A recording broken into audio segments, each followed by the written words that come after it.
Oh, so you're starting a business. How fast can it grow? How big can it get? How much cash can it generate? When I did my MBA, those were the questions we were taught to ask as the basis for evaluating the viability and the potential for business success. But that's just our cultural programming. Check out this story that John said messed with his brain chemistry.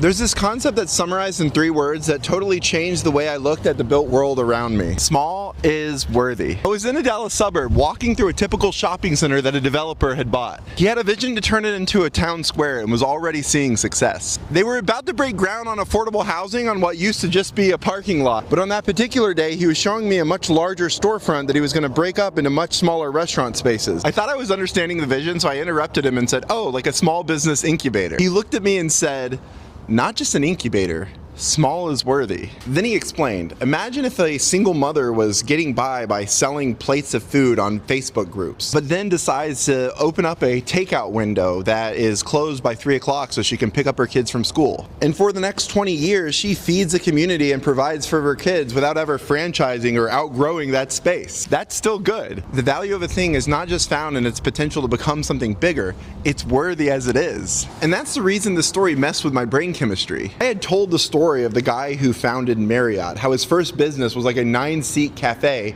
that one day grew into one of the biggest hotel franchises in the world. I emphasized in that story that small things can become big things. But what if that cafe had never grown into something else? It still would have been a good thing. Small businesses often produce more tax revenue per acre than big box stores. It can also produce more revenue per square foot to investors than big franchises. And culturally, they're the places that feel like places. Nobody gets excited to go hang out at a big identity-less business center. We love our neighborhoods because of the corner stores, the cafe, and the barber who knows our name. Small isn't just valuable as a phase on the way to big. Small itself is complete. And multiplied across the neighborhood, it builds identity, stability, and real wealth.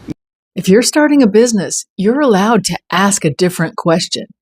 Not how big can this get, but how well can this serve my community? We need more of this kind of thinking, and we need more of these kinds of businesses. Thanks to John for sharing, and thank you for watching and being here.